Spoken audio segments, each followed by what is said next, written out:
Santos, cumprimentando o cabo PM Luciano James dos Santos Calchione por ato de bravura no município de Itapema. Em discussão, não havendo quem queira discutir, em votação. Quem tiver de acordo, permaneça como se encontra. Aprovado. Moção 283, deputado Vicente Caro Preso, apelando à bancada federal no Congresso Nacional pela derrubada do veto presidencial no orçamento aprovado pelo Conselho Nacional de Assistência Social. Resolução 20/2018. Em discussão, não havendo quem queira discutir, em votação. Quem tiver de acordo, permaneça como se encontra. Aprovado. Moção 284, deputado João Amin, cumprimentando o soldado Rafael Luiz Cardenuto Neto pelo ato de bravura praticado na realização de operação no Morro do Horácio, no município de Florianópolis.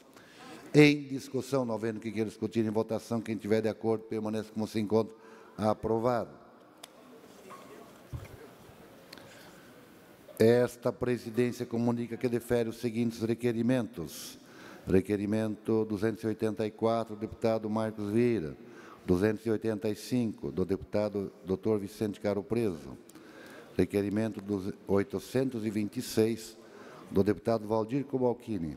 Requerimento 827 a 828, do deputado João Amin. Requerimento 829, do deputado Luiz Fernando Vampiro. Requerimento 830, do deputado Cleiton Salvaro. Requerimento 831, do deputado Carlos Chiodini. Esta presidência comunica que encaminhará aos destinatários, conforme determina o regimento interno, as seguintes indicações. Indicação 454, de autoria do deputado Neudi Sareta. Indicação 455 e 456, do deputado Neudi Sareta. Fim da ordem do dia. Explicações pessoais, porém, pela ordem, deputado Neudi Sareta, depois do deputado César Valduga. Senhor presidente, senhores deputados, senhoras deputadas, estimados catarinenses, queria fazer um registro, senhor presidente. Hoje, 30 de outubro, é dia do comerciário, a categoria importante, das maiores categorias de Santa Catarina. Queríamos fazer esse registro, então, parabenizando a todos os comerciários de Santa Catarina, os trabalhadores da área do comércio, pela passagem desse dia que marca a categoria dos profissionais, dos comerciários no Brasil e em Santa Catarina também. Obrigado, senhor presidente. Feito o registro, obrigado, deputado Sareta. Com a palavra, o deputado César Valduga, pela ordem. Cumprimentar Vossa Excelência, senhor presidente. Gostaria também aqui de registrar a presença da Maria Geni e também da Rosa, dos trabalhadores, do Sindicato dos Trabalhadores de Asseio e Conservação do município de Chapecó, e também a presença do presidente do PCdoB, Douglas Matos, lá de Criciúma, que visita essa casa. E também, ao mesmo tempo, também saudar a todos os comerciários e comerciárias do estado de Santa Catarina. Costumo falar que sempre atrás de um balcão bate um coração.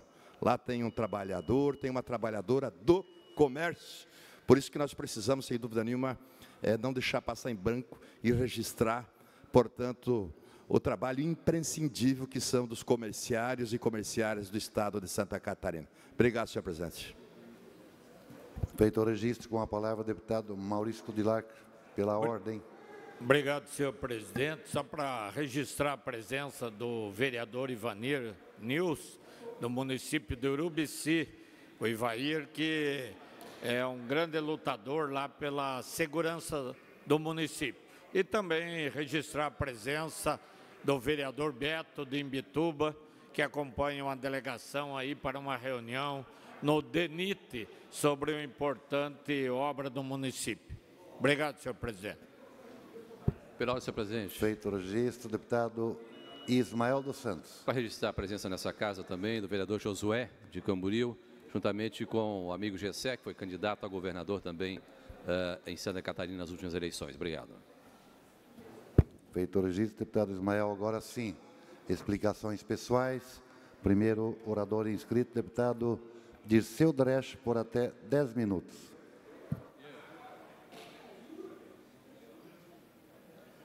presidente, eu quero somente aqui usar alguns minutos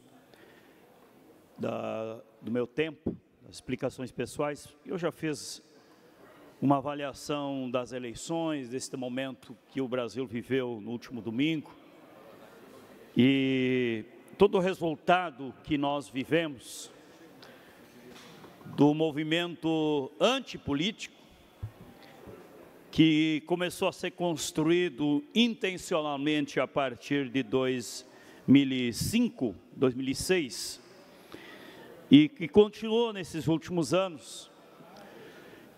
E eu também quero dizer que o fundo dessa disputa, eu já falei isso aqui em muitos momentos, o fundo nesta disputa que o Brasil vive, é porque o país se tornou um dos maiores produtores de petróleo também, que despertou grandes interesses do grande capital internacional, principalmente, e não é por acaso que o presidente eleito já fala em priorizar novamente toda a relação com os Estados Unidos, em detrimento de outras relações importantes que o Brasil construiu, comerciais, e com China e outros países.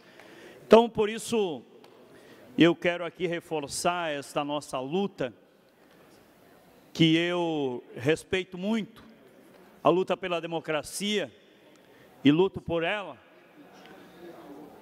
e espero que a gente consiga, dentro desse movimento mais de onda conservadora, antipolítica, que segregou o país e fez despertar esta onda conservadora do ódio, da intolerância, inclusive contra movimentos sociais, fala-se em discriminação, de perseguição a minorias, que às vezes não são minorias, mas são maiorias, como a população negra nesse país, onde esta onda impossibilitou que os projetos postos para o futuro do Brasil fossem sequer debatidos. Então nós tivemos uma eleição sem debate de fundo de projetos, ou sem confronto de debate e projeto, porque o nosso candidato esteve em todos os debates, em todas as entrevistas, expondo as suas propostas, e também quero aqui ressaltar a grande liderança nova que nós construímos nesse país, do Partido dos Trabalhadores, mas não só, porque aqui precisa se dizer que nós tivemos uma participação extraordinária, importante do PCdoB, especialmente da nossa candidata a vice, Manuela, e do próprio PSOL, que cumpriu um papel fundamental no primeiro turno e no segundo turno, com o candidato Boulos, e também do PSB e do PROS, partidos que se aglutinam neste projeto. O que levou o eleitor a se jogar no escuro, a votar contra, por exemplo, o kit gay, que nunca existiu, a acreditar irracionalmente que uma ameaça comunista soviética, e de votar em um candidato que se recusou a participar de qualquer debate. Também é claro que uma parte importante do resultado desse segundo turno se deve aos erros do nosso partido e à incapacidade das forças progressistas de promover um diálogo social profundo, um diálogo que rompesse com anos de ataque midiático e de estigmatização dos movimentos sociais na falta de uma resposta firme à sociedade. Pesou também a incapacidade das lideranças em formarem uma frente ampla de partidos consciente do movimento histórico que vivemos e capaz de abdicar de das suas vaidades discursivas. Então, este momento que nós vivemos no Brasil, que nós, com certeza, a partir de agora, temos todos grandes desafios de construir um país que respeite as suas conquistas. Fala-se novamente na retomada imediata e prioritária, inclusive essa semana, da reforma da Previdência, e nós temos uma posição clara, contrária. Sempre posicionamos nisso. Entendemos de que, se precisa fazer uma mudança previdenciária, não tem que se começar de baixo para cima, com os trabalhadores e trabalhadoras, especialmente com quem ganha salário mínimo. Tem que se mexer sim. Se tiverem coragem, o Temer e o novo presidente eleito, comece pelos altos salários do nosso país. Comece de cima para baixo. Comece pela sonegação fiscal, que é um dos grandes gargalos da Previdência brasileira. Então é isso que eu quero deixar registrado no dia de hoje. Acredito que, infelizmente, a nossa democracia, neste processo eleitoral, foi extremamente arranhado, extremamente prejudicado, e isto criou esta situação, infelizmente, que a gente viveu no país nesses últimos dias. Portanto, nós vamos continuar firme na luta, firme na caminhada, defendendo o povo brasileiro, especialmente os que mais precisam da nossa defesa, que são os trabalhadores e trabalhadoras. Obrigado. Na sequência, inscrito para falar, o deputado Valmir Comim, por até 10 minutos.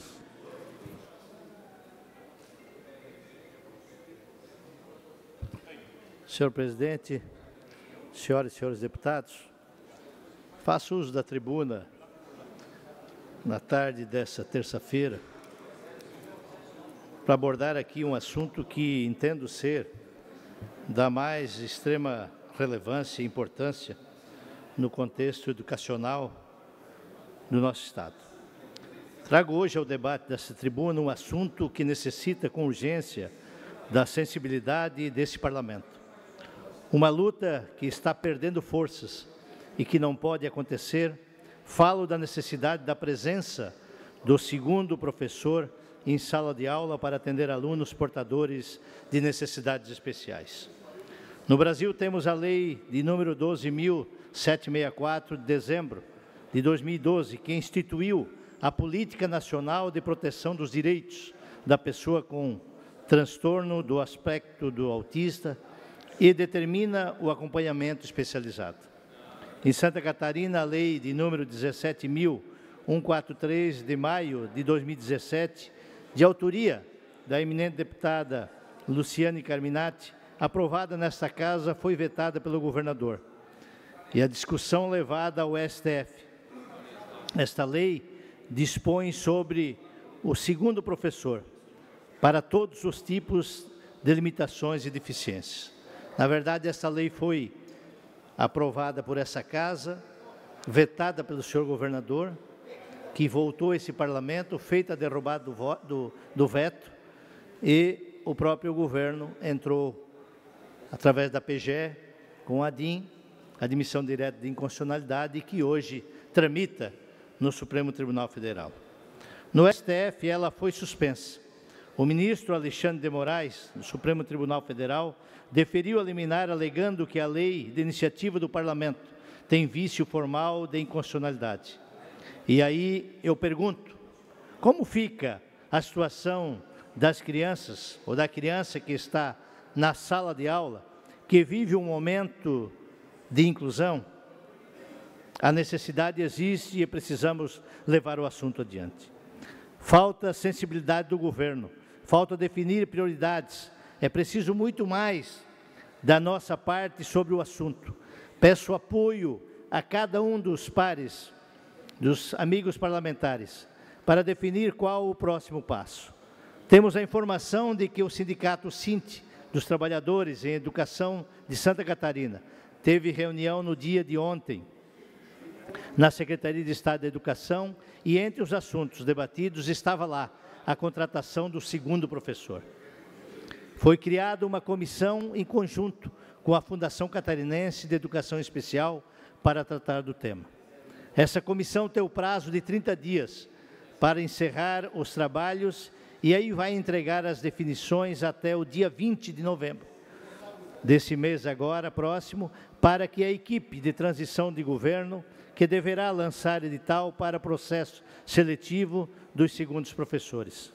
Entre outras medidas, será exigida também a habilitação mínima de pedagogia para a inscrição do processo seletivo de segundos professores e que estão trabalhando com a possibilidade de adotar um laudo permanente para os casos em que a deficiência for considerada não reversível, ou seja, não necessite refazer todos os anos o laudo. Na verdade, senhores, um eminente retrocesso no processo político, tendo em vista a demanda crescente de alunos e crianças com grau de deficiência em vários aspectos, dentre eles o transtorno, o espectro do autista, e que exige, sem sombra de dúvidas, a necessidade de um segundo professor. O Estado alega que há necessidade de uma demanda de um aporte orçamentário de 40 milhões. E eu digo, quanto custa um aluno que tem esse tipo de deficiência que até os 7 anos de idade poderia estar com o seu problema amenizado, dando a ele uma condição mais digna de poder enfrentar a vida posteriormente? E que tudo é uma questão de prioridade. E se olhar por esse viés, quando se coloca que educação é prioridade, se fizermos uma correlação, as regionais gastaram mais de 400 milhões nos 4 anos. Isso representa 10% do que está sendo destinado às regionais no âmbito de todo o estado de Santa Catarina. O governo fala na contratação de 1.118 professores, segundo professores. Evidentemente que se otimizar esses custos, enxugando a máquina, cortando essa capilaridade que dá vazão, escoamento do dinheiro mal aplicado, certamente vai sobrar recursos para poder efetivamente promover uma política com seriedade, uma política pública que caracterize, na essência, uma sedimentação segura ao cidadão, aos familiares e, de maneira especial, a esses alunos portadores dessa deficiência. Por isso, faço aqui um apelo para que os nobres pares, os próximo mandatário desse Estado, os próximos deputados e deputadas possam exercer essa condição e ter a noção do que significa ter uma criança especial na sua família, no bojo dos seus familiares, e a falta de políticas públicas, de maneira especial, essa questão do segundo professor para poder dar atenção devida. Concedo uma parte ao nobre, eminente deputado Kennedy Nunes. Deputado Comim, permita-me eu falar um pouquinho sobre a sua luta, na verdade, com relação a esse assunto que é de extrema importância e só sabe, na verdade, quem vive isso. Mas Vossa Excelência, como, além de parlamentar extraordinário, foi secretário de Assistência Social, pôde conviver um pouco mais. Mas eu estava ali ouvindo Vossa Excelência e o povo de Santa Catarina elegeu domingo o novo governador, Carlos Moisés. E de tudo que eu ouvi do novo governador, eu só me lembro de uma coisa, e tenha certeza, Vossa Excelência não estará aqui, mas eu vou estar aqui cobrando de uma das únicas promessas que eu ouvi o Moisés, governador eleito, comandante Moisés, fazer, que eu me lembro muito bem, que foi nesse sentido. Ele disse que a vice-governadora eleita tem um filho especial e que essa seria algo extraordinário do seu governo.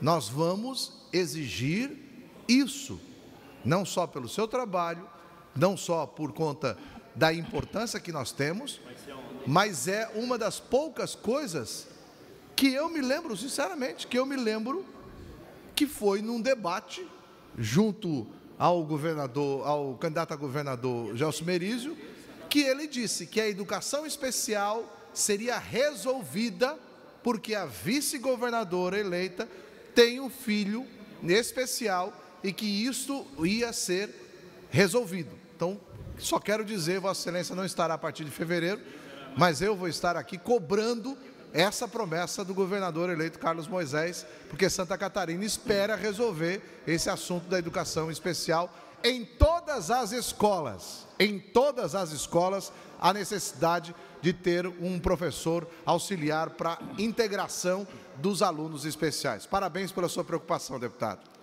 Deputado Kennedy, obrigado pela sua manifestação. E Vossa Excelência está coberto de razão, e nós percebemos isso nos programas, dos debates, nos programas de governo, quando o atual governador, o governador eleito, na verdade, Carlos Moisés, assumiu esse compromisso com a sociedade catarinense. É bem verdade que não tive a felicidade de tentei buscar a minha reeleição, mas não foi dessa forma que a sociedade interpretou.